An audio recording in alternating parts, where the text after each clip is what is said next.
Teman-teman, baca firman Tuhan wajib setiap hari. Amin. Halo teman-teman, baca firman Tuhan wajib setiap hari. Amin. Salam, selamat pagi dan selamat berjumpa kembali di channel TBKK Jupiter Tinambunan. Salam sehat buat kita semua. Tuhan memberkati. Firman Tuhan pada hari ini, hari ke-181 tahun 2024, diambil dari Injil Lukas pasal 17 ayat yang kelima, dengan perikop hal-hal yang menyebabkan orang berbuat dosa. Dalam ayat intinya adalah sebagai berikut. Lalu kata rasul-rasul itu kepada Tuhan, tambahkanlah iman kami. Bacaan pagi diambil dari kitab Maleaki pasal yang pertama ayat 1 sampai dengan 5. Kasih Tuhan pada Israel. Dan untuk bacaan malam diambil dari kitab Ulangan pasal yang ke-6 ayat yang ke-4 sampai dengan 9. Perintah yang utama. Itulah perikop daripada ketiga bacaan hari ini, bacaan pagi dan juga malam. Dan khusus untuk hari ini adalah hal-hal yang menyebabkan orang berbuat dosa. Ditulis oleh Lukas. Siapakah Lukas ini? Lukas adalah seorang dokter dan penulis surat ini. Dia seorang terpelajar dan menulis tentang kabar baik, tentang keberadaan Yesus sebagai Raja Penyelamat yang dijanjikan oleh Allah untuk Israel dan untuk seluruh umat manusia di dunia ini. Dalam bukunya, Lukas menulis bahwa Yesus telah diberi tugas oleh Roh Allah untuk mengajarkan kabar baik dari Tuhan Allah kepada orang miskin. Pengakuan Lukas setelah dia katanya dengan meneliti dan menyelidiki semuanya itu dari permulaannya,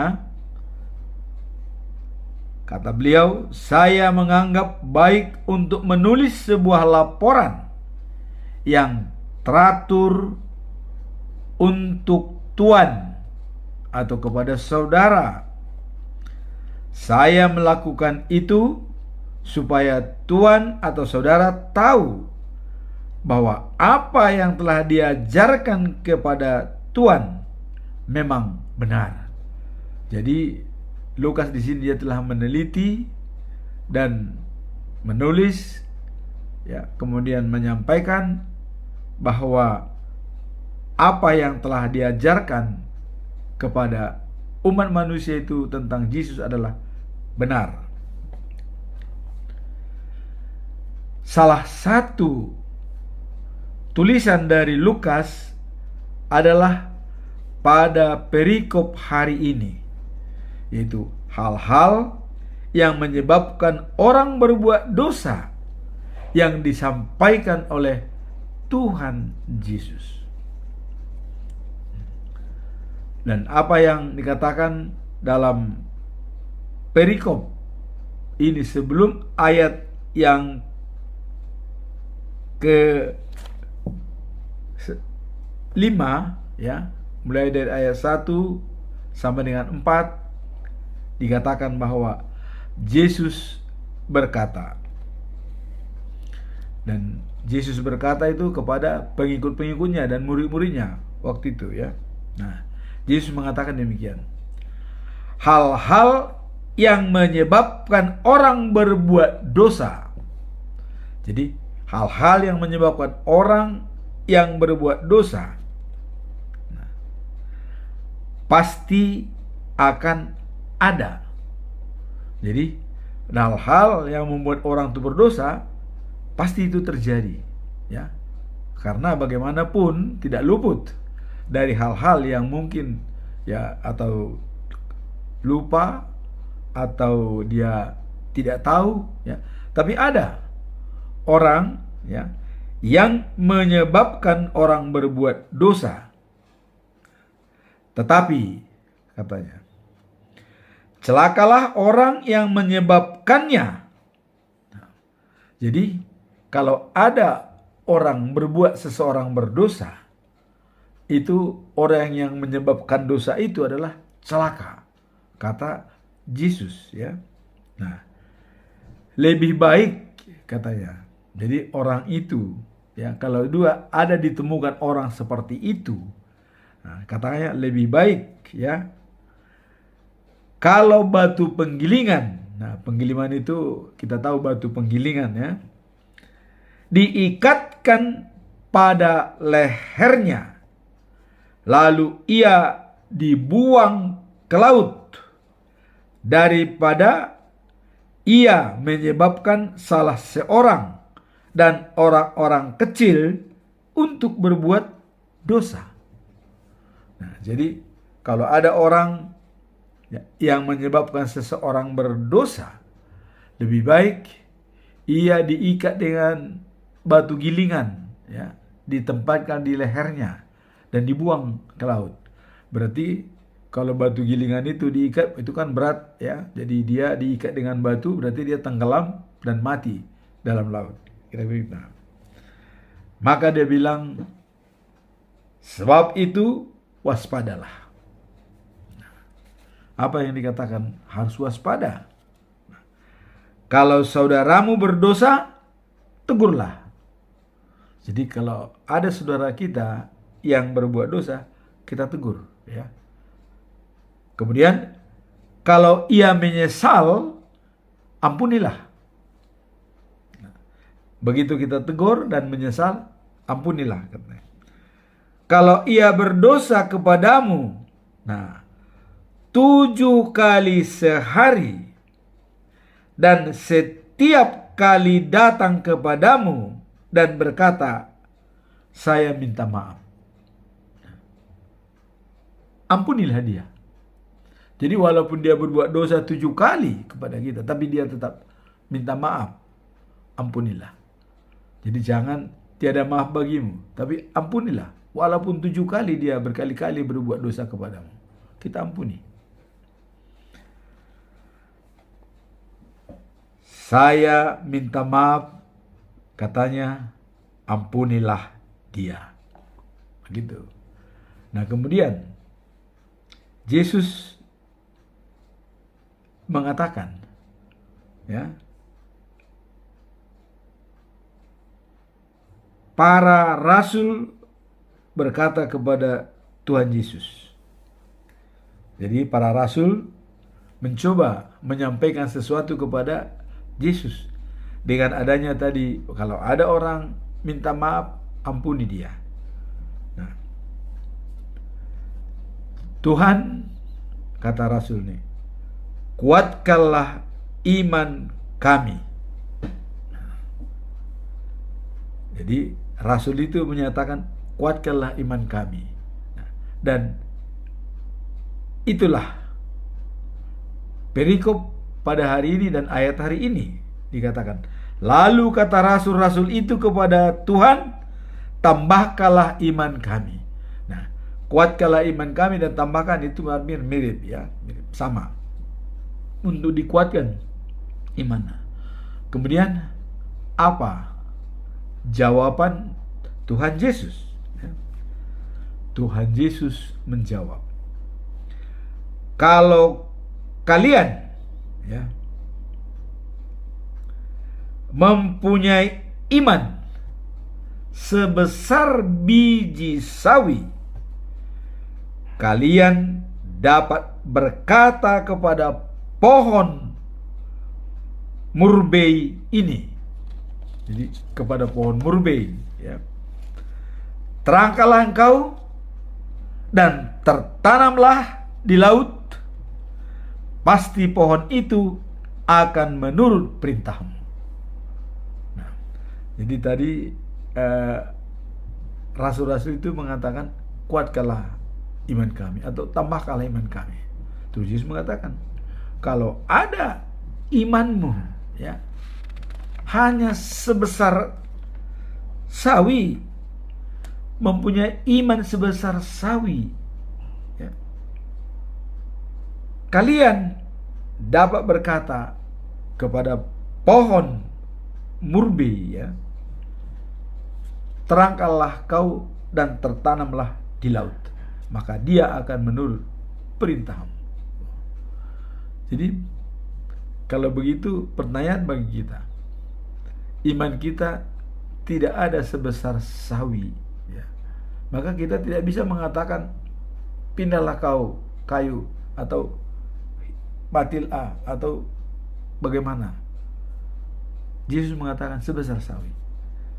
Nah, mungkin ada iman kita lebih dari sebesar sawi, tetapi fluktuasi ya. Jadi sebesar sawi ini dimaksud Yesus adalah memang menetap, artinya tidak berubah-ubah, itu akan menjadi kuat. Nah, makanya Aristoteles mengatakan bahwa perbuatan kita bukan kekuatan kita ya, tetapi kekuatan kita adalah apa yang kita lakukan berulang-ulang, itulah menjadi kekuatan kita. Jadi artinya, walaupun kita sudah punya iman hari ini sebesar apa ya, artinya sangat besar ya, tetapi itu hanya perbuatan sesaat ya. Pada waktu hanya pendeta berkhotbah, pada waktu hanya kebaktian, hanya di situ saja. Setelah keluar dari situ, bubar, selesai. Nah, itu bukan menjadi kekuatan. Makanya Aristoteles mengatakan, yang kita lakukan berulang-ulang, itulah kekuatan kita. Jadi sama dengan itu adalah habit ya, kebiasaan. Dan habit itu ya diikat dengan 3 hal. Pengetahuan atau knowledge, keterampilan ya. Nah, baru hasrat, kemauan.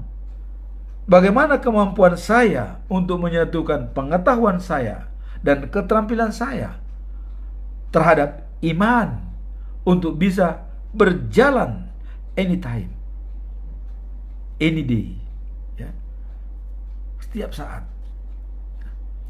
Maka membaca firman Tuhan setiap hari wajib hukumnya.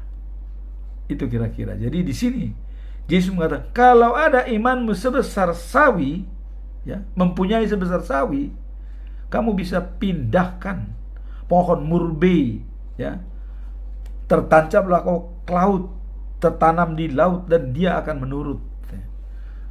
Itu. Nah, itu kata Tuhan Yesus. Nah, kemudian dalam perikop ini fokus pada iman percaya ya, yang berkesinambungan atau tetap ya, bukan putus sambung, tapi dia tetap nyambung walaupun sebesar sebiji jawi, tapi itu tetap, ya. Cuman kita manusia yang lemah, ya, bisa saja iman kita gampang bisa berubah dengan situasi kondisi, ya, yang bisa mempengaruhi iman kita goyah. Bisa saja dalam dunia, karena kita masih di dunia ini, ya. Nah, tapi inilah yang dikatakan oleh Yesus bahwa iman yang menetap sebiji sawi pun. Nah, makanya dikatakan oleh dalam Galatia 6 ayat 9, jangan jemu-jemu berbuat baik, karena kita akan menuai pada saatnya kalau kita tidak lemah. Nah, ini tadi, maka rasul-rasul itu tambahkanlah iman kami, katanya. Nah, Yesus menjelaskan, kalau ada imanmu sebiji sawi pun, katanya, bisa kau pindahkan. Nah, jadi kalau kita tidak bisa pindahkan berarti belum ada sebiji sawi, kira-kira begitu. Nah, jadi jelas di sini memang untuk menambahkan iman itu adalah kita harus merawatnya setiap saat. Nah, Mother Teresa mengatakan, kalau lampumu mau menyala, tambah minyak. Kalau tidak mau menyala, jangan tambah minyak. Nah, sama dengan begitu kita. Pengetahuan kita dalam baca firman, kalau kita mau menggali lebih benar, baca setiap hari, ya, pergumulkan. Nah, itulah.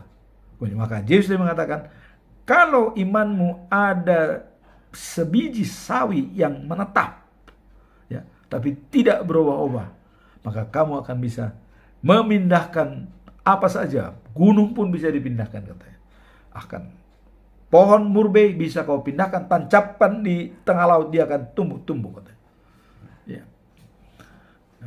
Dan dalam perjanjian lama, ya, kita melihat tongkatnya Harun, ya,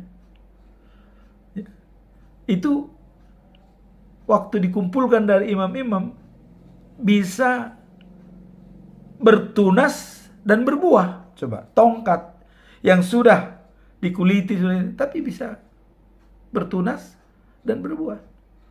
Nah, maka dipilihlah keturunan Harun sebagai imam dalam bangsa Israel, ya, orang Lewi. Imam. 4 anaknya waktu itu imam, yaitu Abihu, Abinadab, Eliezer, dan Itamar. Tapi 2 orang, ya, dia mati karena tidak menghargai, tidak menghormati Tuhan.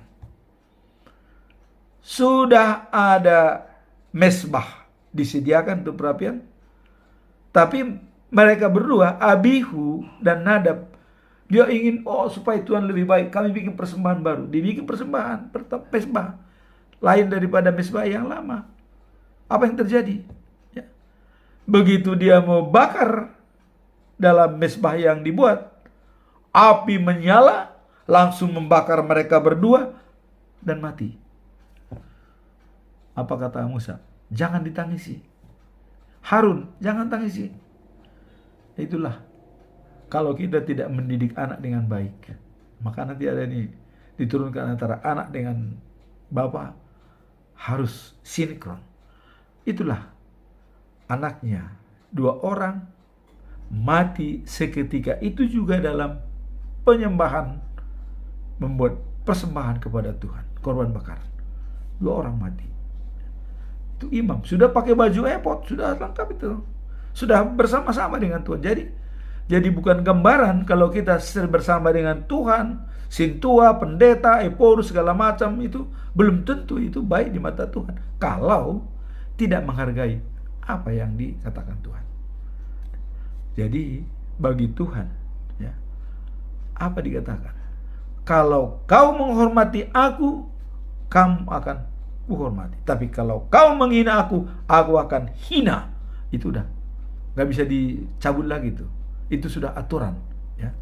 Sudah, nanti makanya ada waktu Musa ada menerima dari Tuhan Allah, hukum Tuhan, ya ada perintah yang utama. Nanti kita lihat ya dalam perikop berikutnya. Nah, jadi disinilah ya dikatakan bahwa perlunya ya, di dalam menguatkan iman yang berkesinambungan. Nah, siapa contoh-contoh orang yang dibenarkan karena imannya? Ya. Nabi Nuh, ya, dia dibenarkan karena imannya. Nuh bikin perahu di gunung, dibikin perahu di gunung buat apa? Nuh tidak buat apa Tuhan? Ngapain saya bikin perahu di gunung? Kalau logikanya berpikir, ngapain saya bikin perahu di gunung? Ada apa ini? Ya, kok ngapain? Tapi Nuh bikin. Dia dikatanya oleh orang, kamu bikin perahu di gunung ngapain? Nah, coba kalau ada misalnya, wah, Nuh bikin perahu, wah kita juga bikinlah perahu kecil-kecil. Siapa tahu ada manfaatnya. Mungkin yang lainnya bisa bikin perahu, tapi tidak ada yang mengikuti. Hanya Nuh yang bikin perahu. Maka dia diselamatkan karena iman. Ya. Dia selamat karena iman dia. Apa kata Tuhan dia turut. Nah kemudian Abraham juga, ya, juga dengan iman. Dia diselamatkan juga. Ya. Dia disuruh pergi ke kota yang tidak disebutkan namanya. Pergi kamu, kata. Dia pergi. Kemana? Saya nggak tahu. Dia pergi, tapi dia pergi. Ya, pergi. Nah kemudian yang kedua juga, serahkan anakmu kepada saya, katanya. Wah, ini anak sulung saya. Masa ini saya potong? Masa saya potong anak sulung? Gimana? Ini Tuhan ini nggak benar nih. Harusnya kan, tapi enggak. Dia dibawa, tidak dibawa anaknya di gunung. Begitu ditaruh, Abraham, jangan kau ganggu dia. Ada tergantung satu domba, ya, itulah kau potong. Jadi Nabi Nuh dan Abraham dibenarkan karena iman. Ya. Nah, kalau waktu Tuhan Yesus ada orang-orang dibenarkan karena iman, ya, seperti apa, perwira, ya, dari Roma, ya, bahwa ada pelayannya yang sakit. Dia bilang kepada Tuhan, Tuhan, anak saya sakit, sangat panas, tolong. Dia. Nah, Tuhan Yesus mau datang ke rumahnya. Oleh saya datang ke rumah. Tuhan, hormat. Saya tidak mampu menerima Tuhan. Saya orang rendah. Padahal dia perwira. Saya sangat rendah, Tuhan. Gak mampu saya menerima. Tuhan sangat besar. Dengan saya apa? Dengan saya gak ada artinya dengan saya, katanya, kata perwira ini. Coba. Yesus melihat imanmu, percaya kepada saya, kau anggap saya besar dan di hatimu, sudah sembuh itu, katanya. Sembuh, ya, sembuh. Waktu dia ditanya, petugasnya dia menjumpai dia, jam berapa tadi dia sembuh? Jam sekian. Oh iya, persis waktu Yesus mengatakan. Nah itu, seorang perwira mengatakan tidak mampu menerima Tuhan di dalam rumah. Saya tidak mampu, saya sangat kecil di mata Tuhan, katanya. Karena dia sudah menganggap ini Tuhan besar sekali. Cuma dia minta tolong, ya. Tapi coba, seorang perwira masa tidak mampu menerima? Harusnya, ya, tapi dia kerendahan hati. Saya tidak mampu, Tuhan. Tuhan sangat besar. Coba. Ya. Nah, kemudian ada lagi satu orang dikatakan imanmu yang membuat kau sembuh, katanya. Nah, kita lihat yang lumpuh, ya. Setiap hari orang pergi ke Bethesda untuk menyembuhkan diri supaya sembuh. Tapi seorang ini tidak bisa. Tidak bisa, terlambat terus, terlambat ya kemana? Orang lain terlambat. Dilihat oleh Yesus. Tolong Tuhan, saya tidak bisa nyampe ke air itu waktu air itu bergoncang, katanya. Nah, saking dia memang benar-benar meminta kepada Yesus, imanmu yang menyelamatkan kamu. Pergilah, bawa tikar. Tapi itu bermasalah bagi Farisi. Wah, siapa ini yang bisa menyelamatkan, bisa menyembuhkan ini? Mulai pada curiga. Bahkan waktu dia menyembuhkan waktu orang buta dan bisu, ya, tidak bisa bicara dan buta, ya, bahkan orang Farisi mengatakan, oh, dia memakai kekuatan setan katanya, Beelzebul, ya, karena Beelzebul itu adalah rajanya setan. Wah, ini juga. Tapi ada juga yang mengatakan kepadanya, wah, siapa orang ini bisa menyembuhkan orang yang buta dan yang tidak bisa bicara karena kemasukan roh. Nah, karena dia kemasukan roh jahat membuat dia buta dan tidak bisa bicara, maka orang-orang Yahudi mengatakan itu kekuatan Beelzebul. Tapi Yesus menjawab, bagaimana bisa kekuatan Beelzebul? Ya. Nah, kalau seandainya itu kan Beelzebul, berarti kekuatan iblis itu sudah terpecah dong. Tidak satu lagi. Nah, jadi sampai Yesus mencontohkan, coba seorang, ya, yang punya rumah, ya, kalau dia kuat dan penjara masuk, orang yang menjarah rumahnya masuk, dia ikat itu orang yang mau menjarah hingga tidak bisa masuk.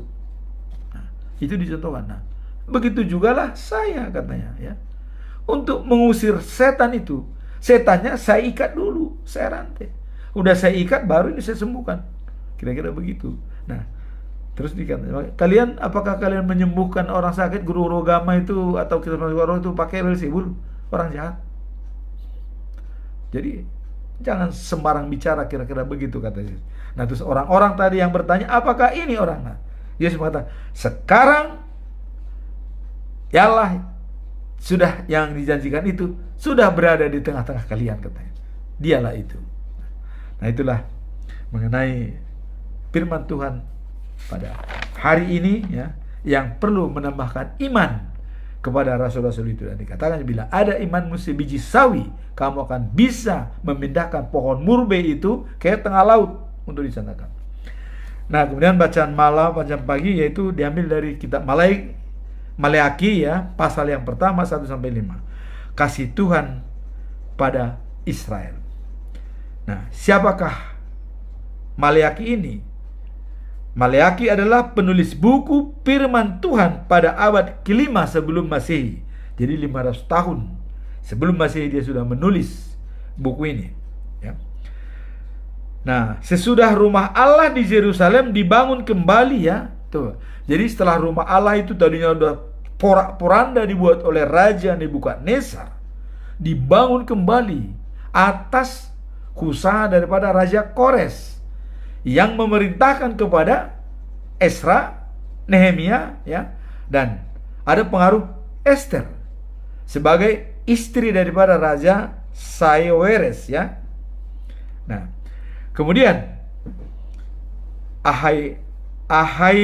Ahasiweros, Raja Benteng Susan, yang memimpin 127 provinsi. Nah, jadi Ahasiweros ini, ya, dia juga punya andil dalam menyelamatkan bangsa Israel. Nah, tapi yang pertama adalah Raja Kores, ya, Babel itu, dan ada juga mengatakan Raja Darius, ya, Raja Kores, ya, dan dia menyuruh Nehemia untuk diangkat menjadi gubernur di Judea. Nah, kita lihat Judea tadinya itu rajanya di sana adalah Sedekia, yang tidak memerintah Tuhan sehingga hancur dan mati keluarganya semua. Nah, kemudian Nehemia diangkat jadi gubernur, ya, di Judea. Nah, kemudian Ezra sebagai ahli kitab, ya, yang menyampaikan kepada bangsa Israel untuk bersatu kembali untuk kita membangun Yerusalem. Nah, pada klimaks, setelah semua bangsa Israel eksodus atau pindah dari Babel, itu dari semua suku, semua imam, semua budaknya datang ke Yehuda, ya. Nah, pada saat itulah mereka berkumpul, sehingga 7 hari lamanya, ya, dibacakan kembali firman Tuhan itu, kitab Taurat, karena Ezra adalah ahli dalam kitab Taurat. Dialah yang membacakan, yang sangat semarak. Dan semua bangsa Israel diumumkan supaya berkumpul di Yerusalem. Diadakanlah di sana pesta pondok daun, ya. Pondok daun. Dan itulah awal daripada pondok daun. Mereka bikin pondok-pondok. Memang kita lihat, kalau rasa 1.000 orang datang berkumpul dari Babel ke Yerusalem, ya, itu coba rasa 1.000 berkumpul. Maka mereka disuruh mengambil, ya, daun-daun zaitun, ya, daun-daun korma, dan daun-daun yang rimbun yang di pegunungan, ya, daun mubarak, diambil semua. Dibuatlah pondok-pondok daun. Dan itulah pesta pondok daun selama 7 hari, ya. Dan mereka membaca firman Tuhan dalam 7 hari. Setiap hari dibaca mulai dari pagi sampai setengah hari, itu khusus pembacaan. Baru habis itu baru mereka silaturahmi. Itu pesta besar-besaran, ya. Dan di sana disaksikan oleh gubernur Yudea itu Nehemia, dan dibacakan oleh Esra, Imam Esra, dan disaksikan oleh imam-imam Lewi semua yang hadir di sana. Dan bahkan pada saat hari ke-8 atau terakhir, diperintahkan oleh Nehemia, semua orang Israel berdiri, katanya. Orang asing boleh duduk, yang bukan Israel boleh duduk, tapi semua orang Israel berdiri. Coba kita lihat, semua berdiri, dari ribuan, ratusan ribu orang itu berdiri semua, dan mengaku dosa dan ampun kepada Tuhan. Itulah Israel dipulihkan. Nah, kalau Esther ini memang ada ceritanya. Dia adalah, ya, seorang wanita Yahudi. Jadi ada Mordekai, saudara daripada ayahnya, sehingga Esther diangkat anak oleh Mordekai. Tapi pendek cerita, Esther menjadi istri daripada Ahasiweres, ya, Ahasiweres, raja di benteng Susan. Ya, dia menjadi permaisuri daripada raja, menggantikan Wasti yang tidak turut perintah raja. Disuruh dia pakai kerajaan tapi tidak mau. Tapi Esther terpilih dengan seleksi dari seluruh kota. Coba kita lihat berapa kerajaan yang dipimpin oleh Ahasiweres, ya, Ahasiweres. 127 provinsi. Semua wanita-wanita cantik berkumpul, dipilih untuk menggantikan Wasti, ya, sebagai istri daripada raja. Yang terpilih siapa? Seorang wanita Yahudi yang bernama Esther. Dia terpilih. Itu ada rencana Tuhan. Nah, begitu terpilih Esther, nah, di sana ada musuh mereka itu Haman. Itu perwira daripada Raja Ahasiweres, ya. Nah, kemudian ayah angkat daripada Esther itu adalah Mordekai, seorang Yahudi dari keturunan Benjamin, ya. Nah, dan dia sudah dibenci oleh Haman sebagai pegawai tinggi atau, ya, angkatan perang daripada raja. Kenapa dibenci? Karena waktu mereka sujud, ya, dia nggak mau sujud kepada raja, karena orang Israel itu hanya sujud kepada Tuhan Allah, menghormati. Dia nggak mau sujud. Wah, itu dilaporkan. Wah, dia tidak mau sujud, ini harus dibunuh. Udah disiapkan tiang gantungan. Ya. Tapi Mordekai itu, ya, berhasil menyelamatkan raja. Kenapa? Karena ada 2 orang yang berencana membunuh raja. Ketahuan. Datang Mordekai, dilapor kepada anak angkatnya Esther. Dilaporkan kepada raja, diselidiki, benar, dan dibunuh yang 2 itu di tiang gantungan.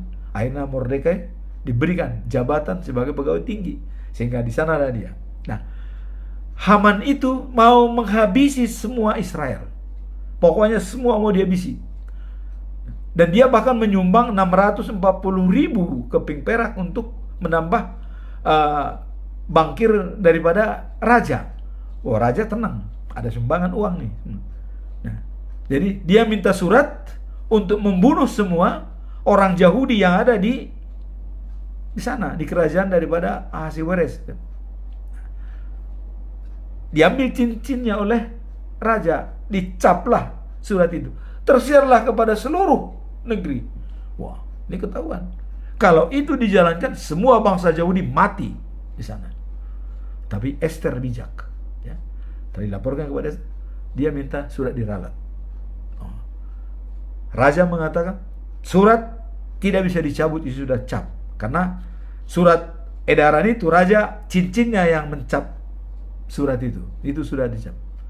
Kalau begitu begini, bikin aja surat lagi bahwa Yahudi bisa melawan orang yang akan menangkap.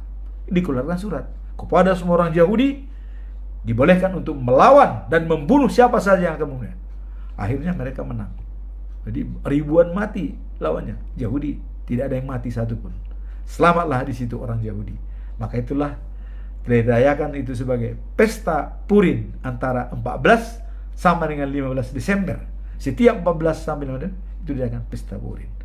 Jadi dengan kejadian itu, maka bangsa Israel itu semakin bersatu, semakin saling membantu antara miskin dan kaya. Mereka tuh sudah saling membantu. Itu terciptanya seperti itu, adalah pengaruh Ester.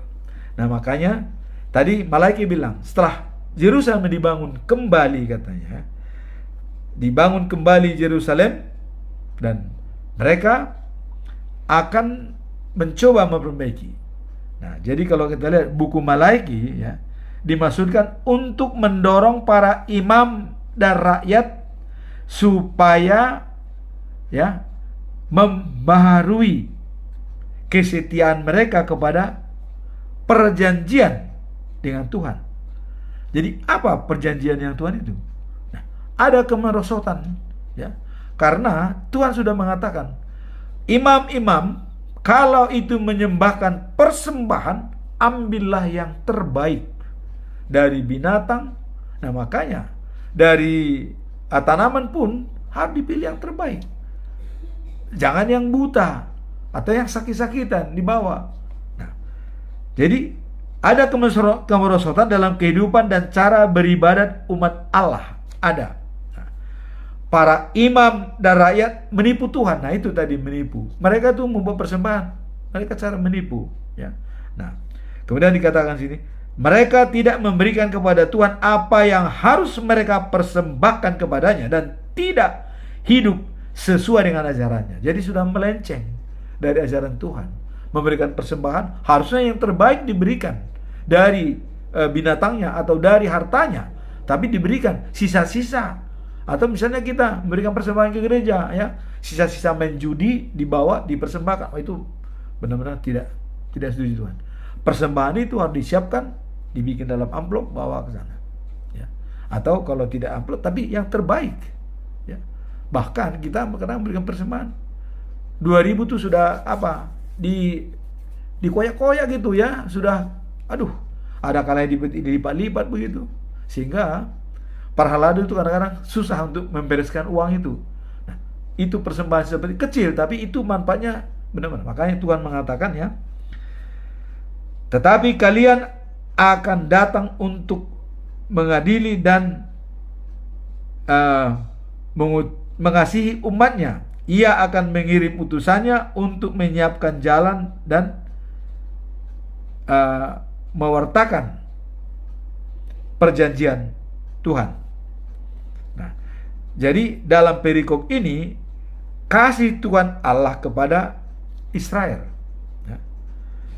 Tuhan berkata pada umatnya, Aku mengasihi kamu. Nah, tetapi mereka menjawab, bagaimana Tuhan mengasihi, kami mengasihi? Nah,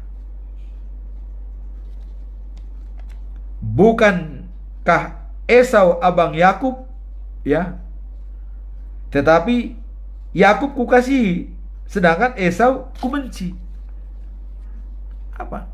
Karena persembahan. Esau memberikan persembahan, ya, tidak benar.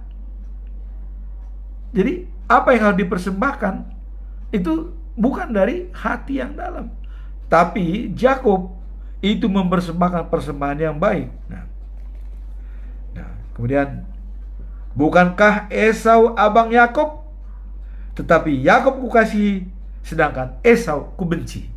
hanya dari sepele, hanya dari persembahan. Kok bisa Yakub diberkati menjadi suku besar di Israel, tapi Esau dibenci? Ya. Nah, sehingga dikatakan daerah bukit Esau sudah kuhancurkan dan tanahnya kuserahkan kepada binatang-binatang buas di padang gurun. Nah, itu kata Tuhan. Kemudian andaikan keturunan Esa, orang Edom itu berkata, jadi keturunan Esa itu orang Edom, apabila mereka berkata, kami sudah dihancurkan, tapi kami akan membangun kembali. Misalnya seperti itu. Apa kata Tuhan? Tuhan akan menjawab, mereka boleh membangun kembali, tetapi aku akan merobohkannya. Tidak ada ampun. Kalau sudah memberikan persembahan yang salah, ini tidak ada ampun. Maka hati-hati kita memberikan persembahan kepada Tuhan. Seperti tadi juga, Nadab dan Abihu salah memberikan persembahan, langsung mati oleh Tuhan, 2 orang. Nah, jadi mereka akan disebut negeri durhaka dan bangsa yang kena murka untuk selama-lamanya. Jadi mereka disebut bangsa durhaka, dan kena murka Tuhan untuk selama-lamanya. Nah, kemudian bangsa Israel akan melihatnya sendiri dan berkata, sungguh besarlah Tuhan, kekuasaannya sampai di luar tanah Israel. Kemudian Tuhan memberi teguran kepada para imam. Nah, jadi wanti-wanti, Tuhan memberikan teguran yang sangat kencang kepada para imam. Dikatakan begini, Tuhan berkata, seorang anak menghormati bapaknya dan seorang pelayan menghormati tuannya. Itu jelas, kata Tuhan. Nah, kemudian Tuhan mengatakan, aku bapakmu. Mengapa kamu tidak menghormati aku? Aku majikanmu. Mengapa kamu tidak takut kepadaku? Inilah perkataan Tuhan.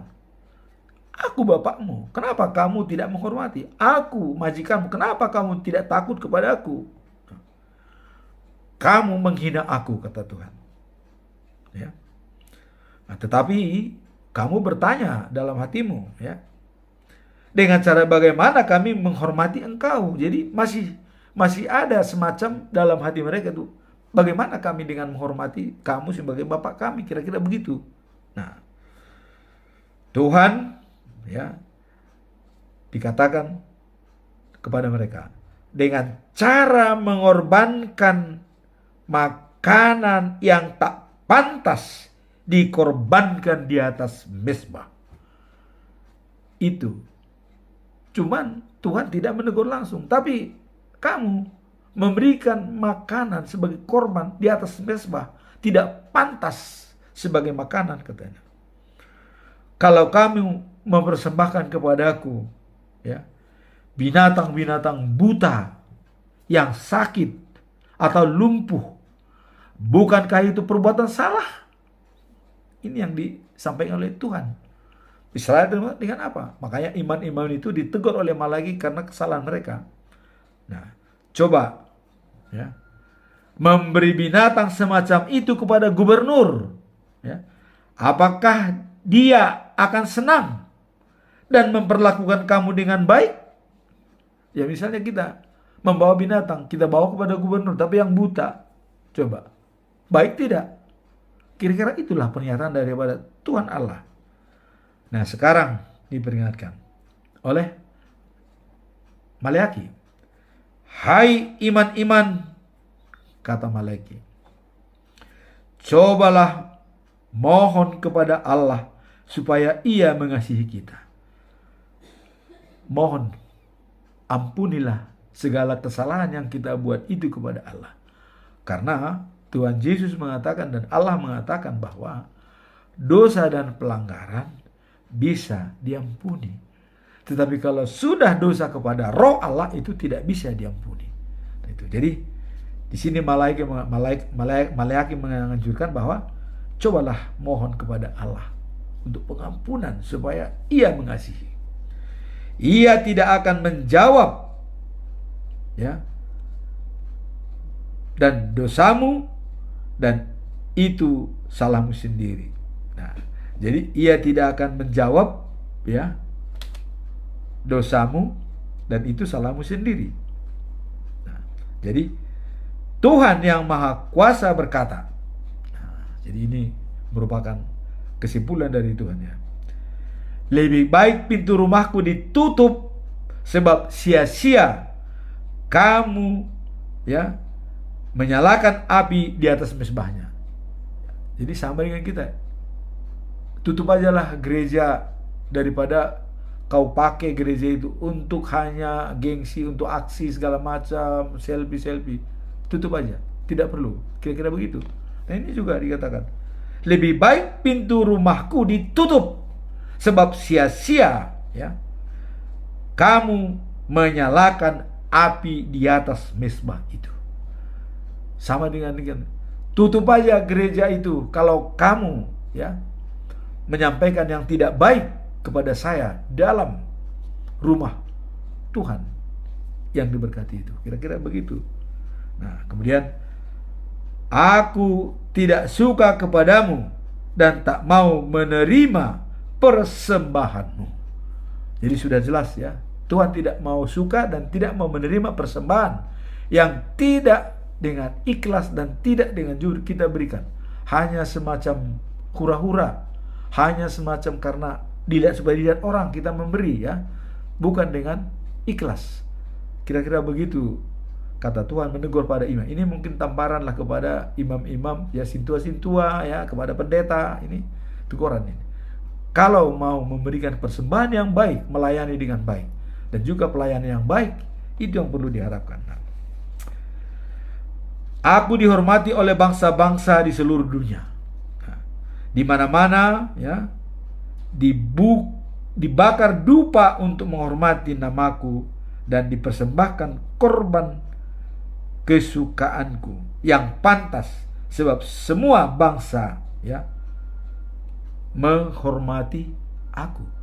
Jadi di sana kalau ada bangsa-bangsa lain itu menghormati aku.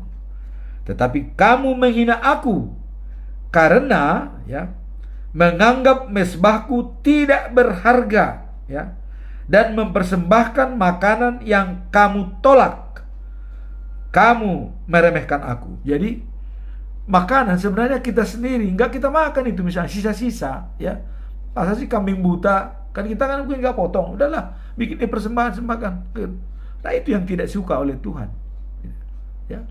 Atau sisa-sisa dari hasil kita ya, sisa-sisa main judi boleh juga, menjudi dari malam sisa-sisanya kita bawa ke ini persembahkan, atau hasil menang main judi persembahkan. Ini yang tidak suka. Jadi Tuhan itu maunya yang tulus, yang benar-benar dari hati yang dalam memberikan kepada Tuhan. Jadi tadi dikatakan kau bawa binatang-binatang curian, lumpuh, atau yang sakit dipersembahkan. Atau mungkin kita juga ada pencuri dibawa ke gereja dibikin persembahan. Nah itu yang nggak suka. Tuhan tidak suka hal itu. Harus dengan ikhlas. Maka Tuhan mengatakan ada orang yang janda ya, ada orang kaya. Orang kaya memberikan 1 juta, tapi orang yang miskin itu, yang janda itu hanya memberikan 1 rimis. Yesus mengatakan persembahan yang diberikan oleh orang ini, janda ini ya, nama balu, itu lebih besar daripada persembahan yang diberi orang kaya yang 1 juta itu. Coba 1 rimis dengan 1 juta berapa? Tapi itu lebih besar. Nah inilah dikatakan dalam pernyataan Maleakhi ini ya, bahwa bacaan pagi ya, kasih Tuhan pada Israel itu memang tetap, tapi dengan catatan jangan mempermainkan Tuhan. Nah kemudian ya Tuhan mengatakan, kau pikir aku mau menerima persembahanmu itu? Nah, Apa dikatakan Tuhan terakhir?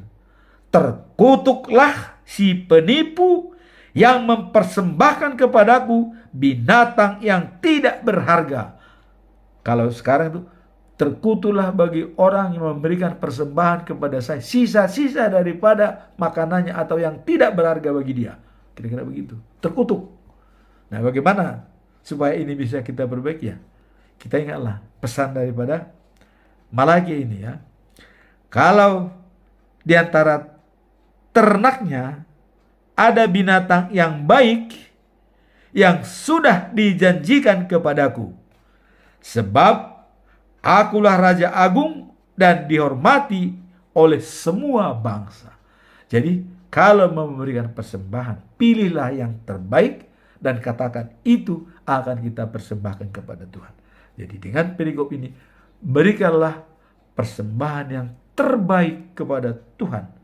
Persembahan sekarang itu bukan lagi masalah harta atau uang.